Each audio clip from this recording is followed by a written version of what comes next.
The text came at 2:17 a.m. For simple words that would change everything, it hurts so much. David Miller stared at his phone, heart racing. The number wasn't saved in his contacts. It was clearly meant for someone else. But something about those words, the raw vulnerability in that simple phrase, wouldn't let him ignore it. What happened next would break him completely, then rebuild him in ways he never imagined possible. And for Eliza Bennett, a stranger on the other end of that misdirected text, it would become the night that saved her life. If you're moved by stories of unexpected connections that change lives forever, please like this video and subscribe to our channel for more powerful stories that remind us how a single moment of kindness can ripple through generations. David Miller had mastered the art of functioning on minimal sleep. 6 years of single parenthood had trained him well. His daughter Sophie's nightmares had become less frequent as she approached her 10th birthday, but tonight had been rough. After finally getting her back to sleep, he'd been scrolling mindlessly through his phone when the text arrived. It hurt so much. He stared at the unknown number, thumb hovering over the screen. Probably a wrong number. Probably someone texting their doctor, or partner, or friend. Not his business. But what if it wasn't? David had spent the last 6 years raising Sophie alone after his wife's sudden death. The memory of those first few months, the crushing weight of grief, the nights he'd texted his dead wife's number just to feel less alone, was still raw. He knew what it meant to hurt and have nowhere to turn. That he typed back, "I think you have the wrong number, but are you okay?" 3 minutes passed. Then 5. He was about to set the phone down when it buzzed again. "I'm sorry. Wrong number. Don't worry about it."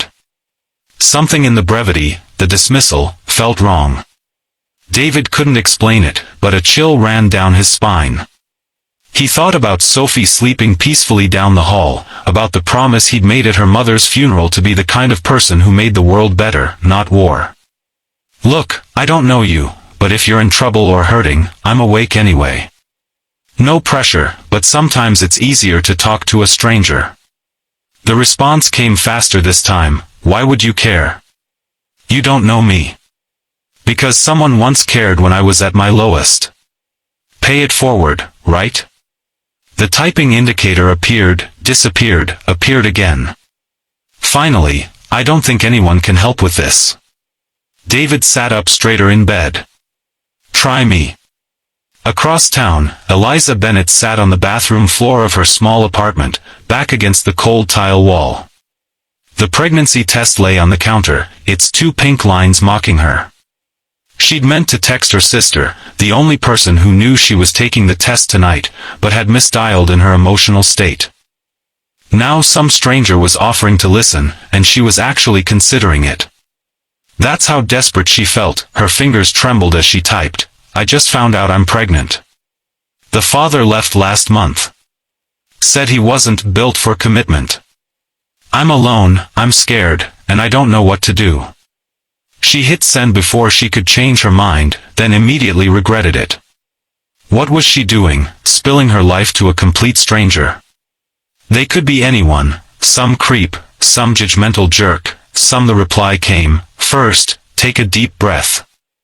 You're not alone in this moment, I'm here. Second, whatever you're feeling right now is valid. Third, you have options and time to figure this out. I've been a single parent for 6 years. It's hard, but possible." Eliza stared at the message, tears blurring her vision. She hadn't expected kindness. She hadn't expected understanding. "I can't do this," she typed. "I can barely support myself.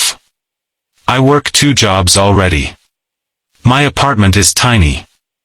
I have no family except my sister, and she's struggling too. I'm not ready." "No one ever feels ready," came the reply.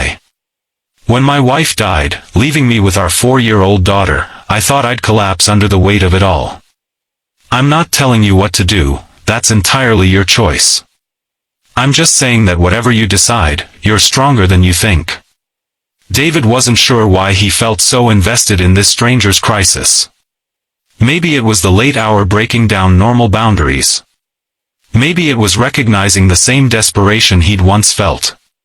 Or maybe it was simply that helping someone else's pain momentarily dulled his own. The conversation continued, message after message. He learned her name was Eliza. That she was 28, working as a waitress and taking online classes. That her parents had died in a car accident when she was in college. That her ex had seemed perfect until he wasn't. How did you do it? She asked. Raise a child alone? David thought carefully before answering. One day at a time. With help, friends, neighbors, a support group for single parents. I learned to ask for help, which was the hardest part. I stopped trying to be both parents and just focused on being the best dad I could be. I'm scared of failing this child before they're even born. That fear? That's actually a good sign. Bad parents don't worry about being bad parents. As the night deepened, their conversation shifted. David shared stories about Sophie, her first steps, her obsession with space, her recent science fair project on bioluminescent creatures. Eliza told him about her dreams of finishing her degree in education, of teaching elementary school someday. It's 4:30, Eliza finally wrote. I should try to sleep. I have a shift at 10. Get some rest, David replied. And Eliza? Whatever you decide, it'll be okay. Thank you for answering a wrong number text. It meant more than you know. David set his phone down, exhausted but somehow lighter. He checked on Sophie, tucking the blanket around her shoulders before returning to his own bed. He didn't expect to hear from Eliza again. These midnight confessions often evaporated in the harsh light of day. The morning sun filtered through David's bedroom curtains, waking him after barely 3 hours of sleep. His mind immediately returned to the stranger, to Eliza, and her midnight crisis. He wondered if she was okay, if she'd managed to get any rest before her shift. The urge to text her again was strong, but he resisted. She hadn't asked for a new friend, she'd needed a momentary lifeline. He'd provided that. It was enough. Sophie burst into his room, already dressed for school in mismatched socks and a shirt that was definitely on backward. Daddy! I'm hungry and we're out of the good cereal. David groaned dramatically, making Sophie giggle as he pulled himself out of bed. The good cereal? You mean the sugar bombs that your dentist specifically asked me not to buy anymore? Those are the ones. Sophie nodded enthusiastically. Well, we'll have to make do with eggs today, kiddo. He ruffled her hair as they headed to the kitchen. As he cracked eggs into a bowl, David found himself thinking about Eliza again. What would it be like for her, facing pregnancy alone? He remembered those early days after Lisa's death, the bone-deep exhaustion, the constant fear of making the wrong decisions, the crushing loneliness of parenting without a partner. Dad, you're spilling egg on the counter, Sophie pointed out. Sorry, Spacey this morning. He wiped up the mess. Hey Soph, remember how we always say that kindness matters? Even when it's hard. Especially when it's hard. She recited their family motto with pride. Well, last night I got to practice that. Someone texted me by accident, and they were having a really tough time. Sophie's eyes widened.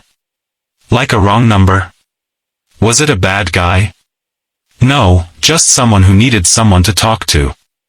And it reminded me how important it is that we're there for people, even strangers sometimes. Sophie considered this while chewing her